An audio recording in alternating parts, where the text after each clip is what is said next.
You are listening to WZ Tales. This story is about a man who discovers his long-term girlfriend has been secretly planning to scam him for more than $100,000. As you listen, notice the moment where you think he should have walked away. My girlfriend said, "You're not going anywhere." I replied, "Then neither is my money or future." Then I hired a lawyer, saved the proof, let her fly to Miami with her new partner, and I just watched as her exit plan unraveled into a federal fraud case she never saw coming in open court. My name is Andy. I am a senior data analyst at a Fortune 500 company in Austin. I make around $140,000 a year. Not rich, but very comfortable, especially for someone who grew up in foster care in Detroit, worked 3 jobs through community college, transferred to UT and climbed the ladder. To me, stability was ambition. My girlfriend is Shelley. We met at a coffee shop 4 years ago. She was a barista between opportunities. She was smart, driven, and kept talking about how she wanted to get her MBA. I believed in her. When she got accepted to her business school program, I offered to help with tuition. It was about $28,000 per semester. She moved into my place to save money. I paid the rent, the utilities, most of the food. I bought her a laptop for school. In my mind, we were building a life together. 2 weeks ago, she looked at me across our living room and said, "You are comfortable, but you are not going anywhere. I need someone who matches my ambition."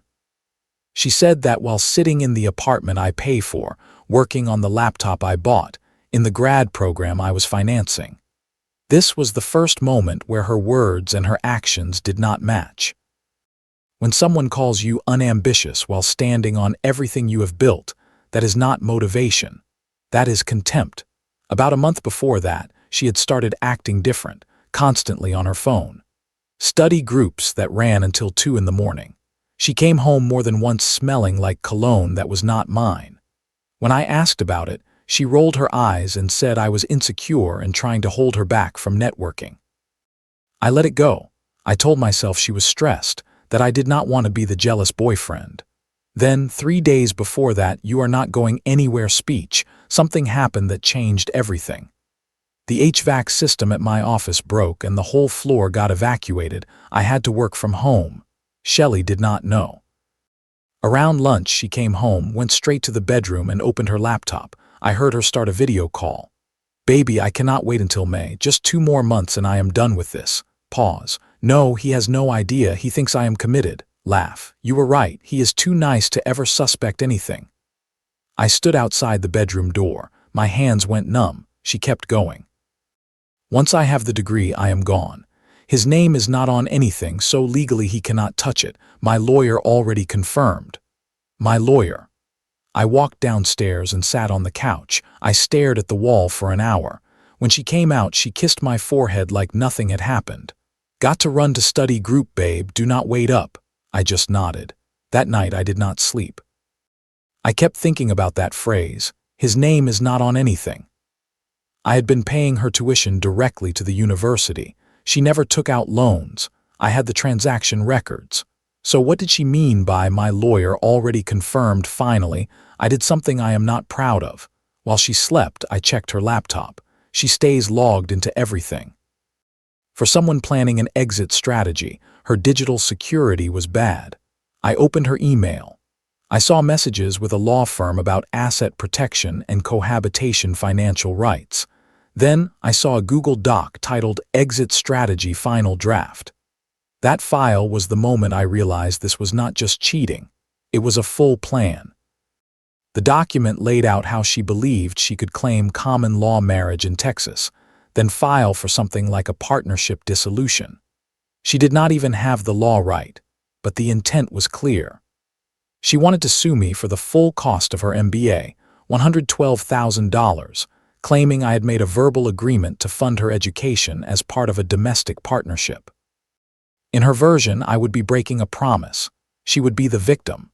Her plan was to leave me the day after graduation, move in with her study partner, Edward, and then file the lawsuit. I found his messages too. Edward is a trust fund kid whose dad owns commercial real estate. In one of his texts he wrote, "Your plan is genius." You get the degree, the boyfriend pays for it, you sue him for breach of promise, and we use the settlement for our startup. Beautiful. In the doc, she wrote, Andy is too trusting and too proud to fight back. He will settle to avoid embarrassment.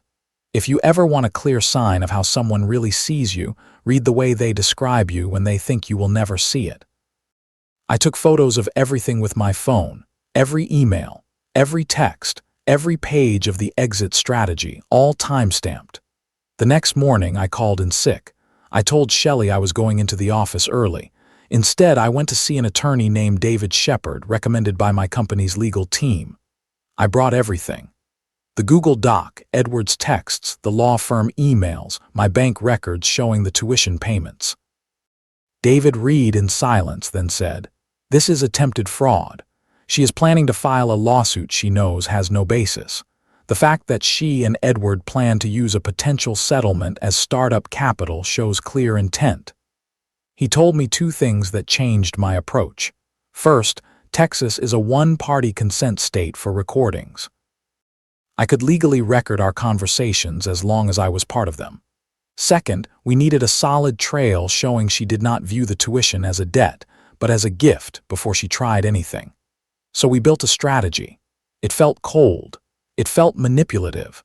But after reading her plan to gut me financially, I was done trying to win by being the nicer person. That Tuesday, I took her to her favorite restaurant. Yes, I paid. I acted romantic. Dinner, wine, soft talk. Then I said, "Shelley, I have been thinking about our future. I want to make sure we are on the same page about finances." She brightened. I could tell she thought I was about to propose. "The MBA tuition I have been paying," I said. "I want you to know I see it as a gift. An investment in our future together. I am not expecting you to pay me back or anything formal like that. I love you and I want to support your dreams." She smiled and kissed my hand. "Baby, of course, you are so generous, I could never repay you anyway." "Exactly," I said.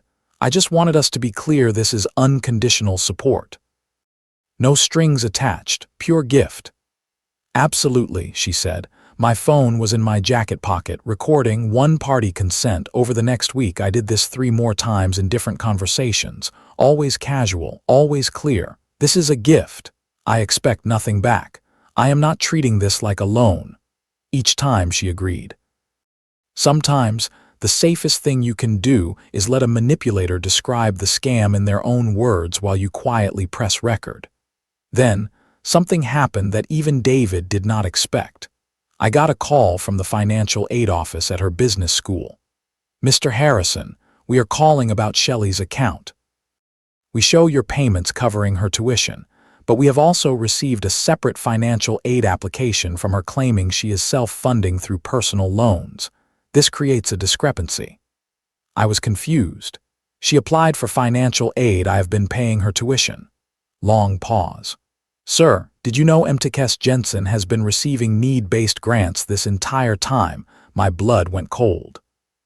The officer explained that on her FAFSA, Shelley claimed she had no financial support, that her living expenses were covered by loans, and that she qualified for maximum need-based aid. She had been receiving $15,000 per semester in grants. I was paying her full tuition on top of that. She was double-dipping.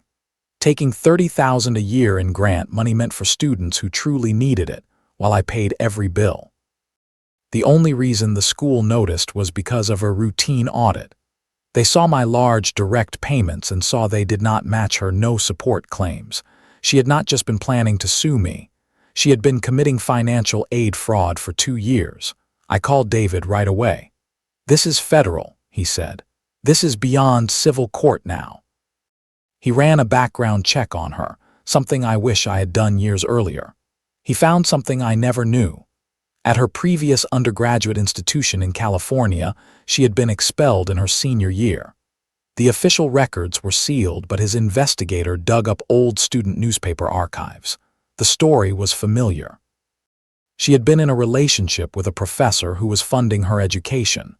When he tried to end it, she threatened to accuse him of misconduct unless he kept paying. The school investigated, found she had been extorting him, and expelled her. She never finished her bachelor's degree. That meant her current MBA application was based on a fake transcript. The woman I had lived with and loved for 4 years was not just bending the truth. She had built an entire life on scams. That Friday, Shelley came home glowing. "Edward and I are going to Miami next weekend for a startup conference. His dad is paying. Do you want to come?" I looked at her. This woman who was planning a lawsuit against me, who had been stealing federal aid, who had lied about her entire educational history. I said, "No, you go have fun." She seemed surprised.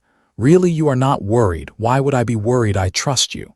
Her face flickered like something in her knew that word did not fit, but she smiled. "Okay, I will bring you back something nice." After she left for class, I called David. "She's going to Miami with Edward next weekend. I think that is when she plans to set up whatever story she wants to use to leave." David said, "Let her go.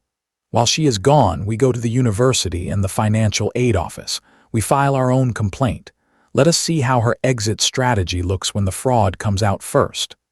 When someone is committed to a lie, sometimes the safest move is to step aside and let the truth catch up to them. While she was in Miami, David and I met with the school's Title IX office, the financial aid department, and a federal investigator from the Department of Education's Office of Inspector General. We brought everything: the fraudulent FAFSA forms, proof I had been paying full tuition, her expulsion records from California, the fake transcript she used to get into the MBA program. The coordinator's face went pale. "This is serious. We need to involve the police." The financial aid fraud alone was around $60,000 over 2 years. Add falsified transcripts transmitted electronically, and it moved into wire fraud territory. The federal investigator said, "We will need to interview you formally, but we have enough to open a case." Sunday night, Shelley came home from Miami. She was radiant, sun-kissed, big smile. She dropped her bag, walked over to me where I was sitting on the couch, and got down on one knee. "I know this is unconventional," she said, "but I cannot wait anymore. These 4 years have been the best of my life. Will you marry me?" She opened a ring box. It was a nice ring, maybe $8,000. I stared at her. "Shelley, what? I know I have been stressed about school," she said. "I know I said some things about ambition. I was wrong. You are everything I need. Marry me." I looked from her to the ring. In that moment it clicked. Something had gone wrong in Miami. She was trying to lock me in before the rest of her world collapsed. "Shell, where did Edward go after Miami?" I asked. Her face shifted. "What Edward? He stayed a few more days." "Why? Where is your phone, Andy? What? Let me see your phone." She hesitated, then unlocked it and handed it over. I opened her texts with Edward. The most recent one was from Saturday. Edward had written, "This was fun, but my dad found out about your legal situation from undergrad. He says you are too risky for the startup. And honestly, I am not trying to deal with someone else's fraud drama. Good luck with your plan, though." She had been dumped in Miami after probably sleeping with him. Her plan had cracked, so she pivoted to me. The safe option. The man she believed was too nice to ever suspect anything. "Shelley," I asked quietly, "did something happen in Miami?" Tears formed. "No, I just realized what matters. You, us." "Why did Edward say fraud drama?" Her whole body tensed. "You read my texts. You were planning to sue me for $112,000, I said. "I read a lot more than your texts." The room went silent. Then she did what manipulators often do when cornered. She flipped the script. "You went through my private conversations," she shouted.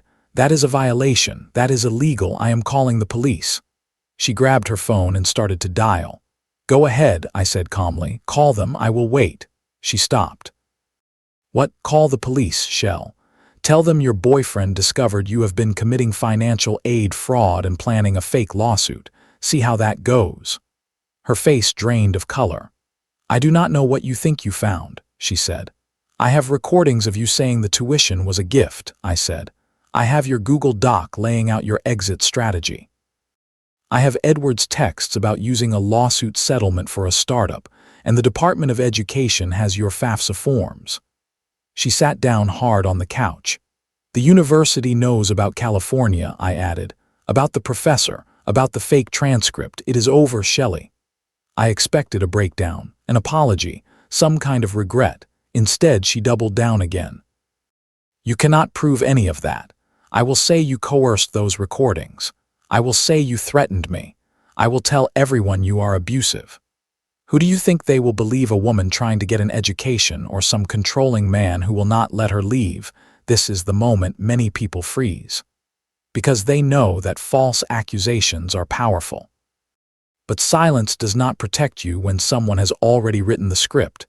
What she did not know was that while she was in Miami, I had quietly talked to some of her classmates. Everyone knew about Edward. Everyone knew I was paying her tuition. 2 students offered to give statements about conversations where Shelley openly talked about her exit plan. One professor said he had noticed she never actually seemed to study, despite all the study groups. The investigator had also reached out to Edward and offered him immunity in exchange for cooperation. Edward, with his trust fund and his lawyer father, agreed. He handed over his texts, emails, everything. Shell did not have a leg to stand on, but I let her keep talking. Okay, Shelley, I said. If that is what you want to do, I am moving out tomorrow. You can keep the apartment until the end of the month. After that, you are on your own. She looked stunned. Wait, you are just leaving. What choice do I have? You already decided how you are going to talk about me. I am protecting myself. You wanted me gone in May anyway. Consider this early. I stood up and grabbed my laptop bag. Andy, wait. The investigator will be in touch, I said. David Shepard from Morrison and Associates is representing me. Anything you want to say, send it through him.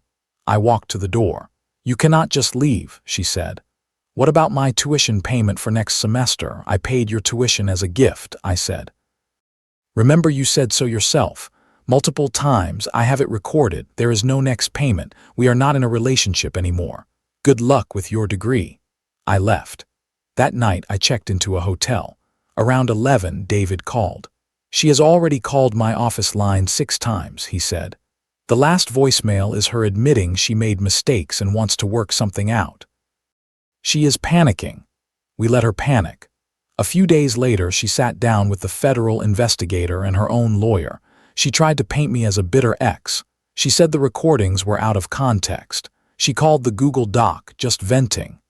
Then they showed her Edward's statements, her classmates' statements, and what they had pulled from California. Her lawyer told her to stop talking. Within a week, the business school revoked her admission. They confirmed her transcript was fake. The credits she had earned were invalidated. 2 years of classes. $112,000 of my money. Gone. The federal investigation expanded. They dug into her history and found that this was not her first time. She had done similar things at other schools before California. 3 other institutions, 2 other states. Same pattern. Dating someone who could pay. Filing fraudulent aid forms to double dip.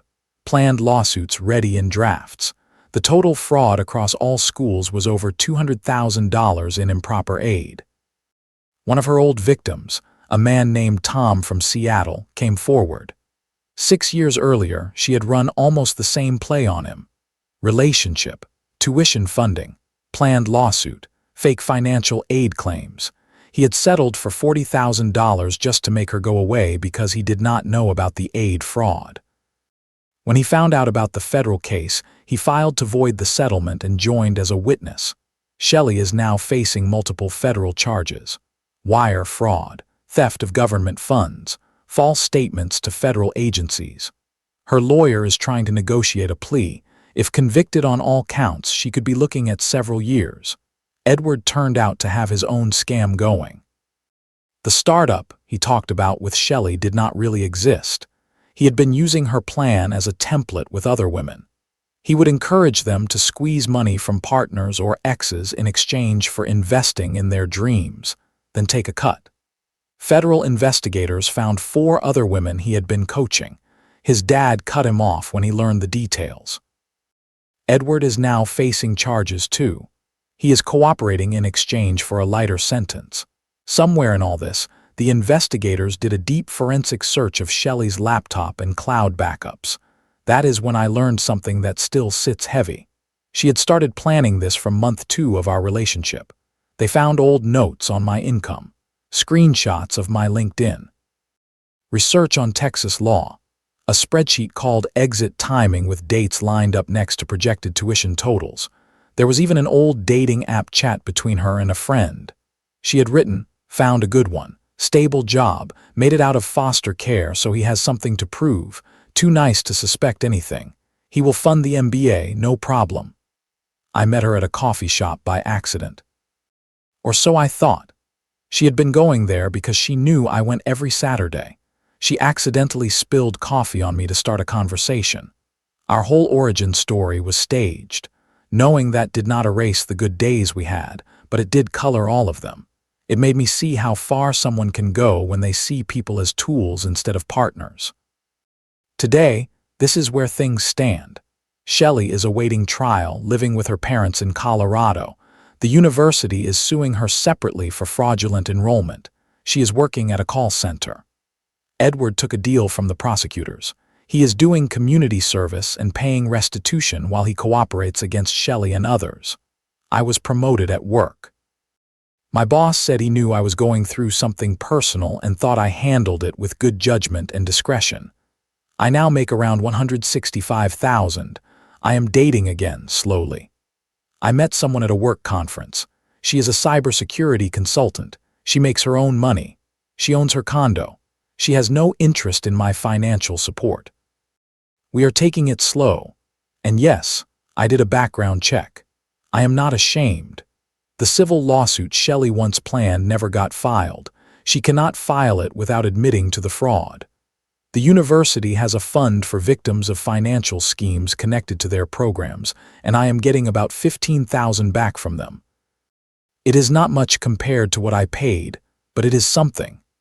Recently, I got a handwritten letter from Shelley through her lawyer, so it would not count as contact that could affect witnesses. She did not apologize for the fraud. She did not apologize for the plan. She apologized for not appreciating what we had when it was real. She claimed that somewhere in year 2, she actually fell in love with me, but by then the plan was too far in motion, and she did not know how to stop it.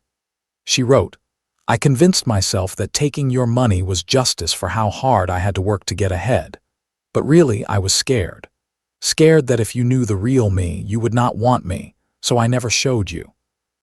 Now I will never know if you could have loved the real me." I showed the letter to my therapist. She said, "Some people confuse manipulation with intimacy. Shelley may have developed feelings, but she never separated caring about you from using you. That is not love. That is dependency with extra steps." I have not responded, and I do not plan to. The ring she tried to propose with is being held as evidence. If it is not needed after the trial is over, I plan to sell it and donate the money to a scholarship fund for first-generation college students. That feels like the right place for it to go. Here are the lessons I take from this story. Lesson 1. If someone calls you lazy or unambitious while standing on the life you built for both of you, pay attention. Respect does not sound like that. Lesson 2. Big sacrifices like paying tuition or housing should come with clear agreements. If someone gets angry when you want clarity, that is a warning sign. Lesson 3. Trust is not about closing your eyes. It is about noticing patterns. If you see cheating, secrecy, and financial confusion starting to line up, you are not paranoid for asking questions. Lesson 4. Being too nice to stand up for yourself is not kindness. It is leaving the door open for people who are willing to use you. Lesson 5. Love and help are not the same as funding someone's entire life. If everything is in their name and all the money is coming from you, you are not building a partnership. You are building a trap for yourself. Lesson 6. It is okay to protect yourself with evidence, lawyers, and boundaries when someone shows you they are not acting in good faith. What about you? At what point would you have left in this story? Have you ever been with someone who turned your generosity into a strategy against you? Share your thoughts in the comments, and let us know how you would have handled it.